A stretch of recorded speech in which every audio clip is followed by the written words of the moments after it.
ایک دفعہ شیطان آیا ہمارے نبی سے ملنے، تو آپ نے اس سے پوچھا تیرے دشمن کتنے؟ کہنے لگا 15۔ آپ نے فرمایا کون کون ہے؟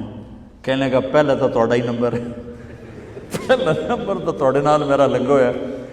پھر کہنے لگا وہ مسلمان جو 24 گھنٹے باوضو رہتا ہے وہ میرا بڑا دشمن ہے۔ جو باوضو رہتا ہے اور باوضو سوتا ہے، ایک فرشتہ اس کے لیے بندگی کا ثواب لکھتا رہتا ہے۔ خیر واپس آتا ہوں، میرے نبی نے فرمایا 4 باتیں لے لو اور دنیا بھی تمہاری آخر، ساری PIA زندہ ہو جائے گی، ساری اکانومی زندہ ہو جائے گی، ساری معیشت زندہ ہو جائے گی۔